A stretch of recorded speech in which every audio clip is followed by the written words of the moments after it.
अखंड ज्योति सितंबर 2021 शीर्षक है चींटियां भी करती है पशुपालन। इस संसार में इंसान के अलावा कीट पतंगों की भी एक रोचक दुनिया है। यह दुनिया अपने ढंग की है। इनकी क्रियाकलाप बड़े ही अद्भुत होते हैं। इस संदर्भ में चींटियों के पशुपालन की घटना अद्भुत है। चींटियां और पशुपालन कुछ अनोखी बात लगती है, किंतु चींटियों के पालतू पशु चार टांगों के और दो सींगों वाले नहीं होते जिन्हें इंसान पालते हैं। उनके पालतू जंतु चींटियों के समान ही कीट होते हैं, जिनकी 6 टांगें होती हैं और सिर के आगे एक नुकीली सूंड होती है, जिसकी सहायता से वे पौधों का रस चूसते हैं। खटमल कुल के ये कीट बहुत सूक्ष्म होते हैं। इन्हें माहू अंग्रेजी में एफिड कहते हैं।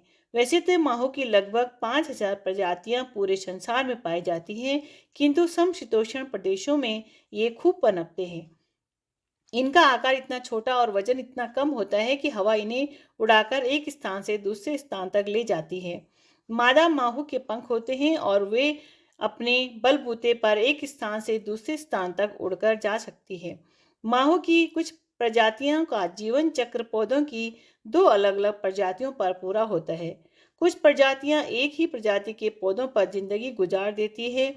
कुछ अन्य प्रजातियों को पोषक पौधे को लेकर कोई विशेष अभिरुचि नहीं होती है और वे किसी भी प्रजाति के पौधे का रस चूस सकती है। माऊ फसलों, जंगल के वृक्षों और बगीचों में लगे पौधों को भारी नुकसान पहुंचाते हैं। इसका सबसे बड़ा कारण यह है कि वे पौधों का रस चूसकर उन्हें कमजोर कर देते हैं। इसके अतिरिक्त माहू पौधों में कई प्रकार के वायरस को फैलाने का काम करते हैं, जो रोगों का कारण बनते हैं। इसके अलावा माहू अपने मल द्वार से मधुरस नामक एक तरल चिपचिपा पदार्थ स्रावित करते हैं, जो मीठा होता है। पौधों पर पड़े इस मधुरस पर काले रंग की एक फफूंद उग जाती है, जिसके कारण सजावटी पौधों की सुंदरता नष्ट हो जाती है।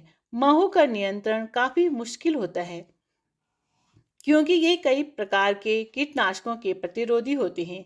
इसके अलावा ये अधिकतर पत्तियों की निचली सतह पर चिपके रहते हैं, जहां कीटनाशक दवा नहीं पहुंच पाती। कई अन्य कीट और कीटों के लार्वा माहू का शिकार करते हैं। चींटियां और माहू में परस्पर लाभ प्राप्ति का रिश्ता होता है। चींटियों को माहू के शरीर से निकलने वाला मधुरस बहुत पसंद होता है, अतः जिस पौधे पर माहू अधिक होते हैं वहां चींटियों की आवाजाही होती रहती है। चींटियां अपने स्पर्शकों एंटीना से माहू के शरीर को थपथपाती हैं। ऐसा करने पर माहू अपने मल द्वार से मधुरस का स्राव करने लगता है और चींटी को स्वादिष्ट पेय मिल जाता है। कुछ मधुमक्खियां माहू के रस मधुरस से शहद बनाती है। चींटियां माहू को खाने वाले अन्य कीटों को उस पौधे पर से भगाती हैं और इस प्रकार माहू को सुरक्षा प्रदान करती है। कुछ चींटियां माहू के अंडों को जाड़ों के दिनों में अपनी बांबी में लाकर रख देती है और ठंडा मौसम समाप्त होने पर अंडों में से निकली इल्लियों को वापस पौधे पर छोड़ देती है। कुछ पशुपालक चींटियां इससे भी एक कदम आगे बढ़ जाती है। वे अपनी बांबी में माहू के झुंड पालती है, ठीक उसी तरह से जैसे पशुपालक पशुओं को पालते हैं। ये माहू बांबी में ही रहते हैं और बांबी के अंदर फैली हुई पौधों की जड़ों का रस चूसते हैं। इस प्रकार चींटियों को अपने घर में ही मधुरस की मधुशाला मिल जाती है। जब कोई मादा चींटी अपनी बांबी छोड़कर दूसरी बांबी बसाने के लिए निकलती है, तब वह माहू के अंडे साथ ले जाती है, ताकि उसके नए संसार में माहू के झुंड की शुरुआत हो सके।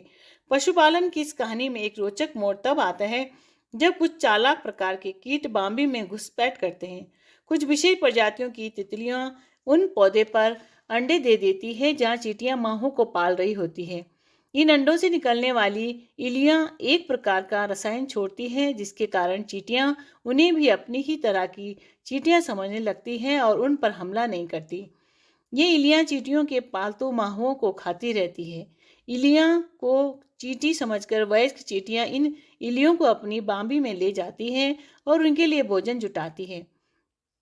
इसके बदले में इलियां चींटियों के लिए मधुरस का उत्पादन करती है।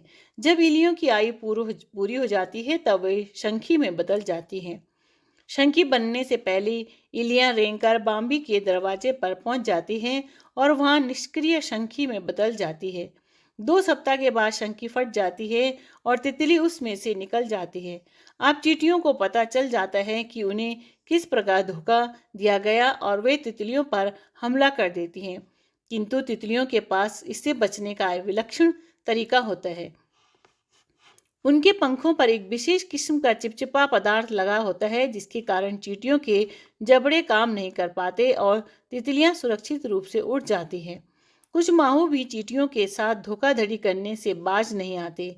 एक प्रजाति के माहू 2 रूप होते हैं, एक गोल और एक चपटा।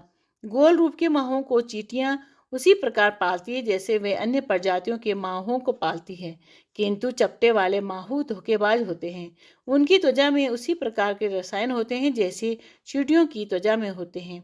इसके फलस्वरूप चींटियां उन्हें अपनी ही इलियां समझकर बांबी में लाकर उनकी परवरिश करती हैं और बाद में धोखा खाती है। यहाँ ध्यान रखने योग्य बात यह है कि इस सृष्टि में सभी जीवों का महत्वपूर्ण स्थान है। सभी जीव अपने अपने ढंग से जीवन यापन करते हुए प्राकृतिक विकास में अपना योगदान प्रदान करते हैं। इसीलिए सभी जीव जंतु प्रकृति के महत्वपूर्ण घटक है। शिक्षाप्रद प्रसंग। एक कवि ने राजा की प्रशंसा में लंबी कविता इस भावना से चाव पूर्वक सुनाई कि उसके बदले में राजा कोई बड़ा उपहार देगा। कवि दरबार में उपस्थित हुए। राजा ने ध्यानपूर्वक उनकी रचना सुनी, साथ ही उद्देश्य भी समझा। अब पुरस्कार देने की बारी आई। राजा ने कल 10,000 स्वर्ण मुद्राएं देने की बात कही और उन्हें विदा कर दिया। कभी रात भर मिलने वाली राशि में अनेक मनोरथ पूरा करने की योजनाएं बनाते रहे। फूले नहीं समाते थे। उत्सुकता और प्रसन्नता इतनी छाई रही कि रात को नींद भी न आई। दरबार लगते ही कवि जा पहुंचे। राजा ने अनजान की ही तरह पूछा, किस लिए इतनी जल्दी आना हुआ? कवि भौंचक्के रह गए। स्मरण दिलाया कि उन्हें आज 10,000 स्वर्ण मुद्राओं का उपहार राज्य कोष से मिलना जो है। राजा हंस पड़े और बोले, आपने हमें बातें बनाकर खुश कर दिया। वही हमने किया। खुशी की बात सुनाकर आपका मन हरा कर दिया कि वस्तुतः वह स्वर्ण मुद्राएं लेनी हो तो उसके बदले का परिश्रम राज्य व्यवस्था के लिए करना। कभी निराश लौट गए। राधे।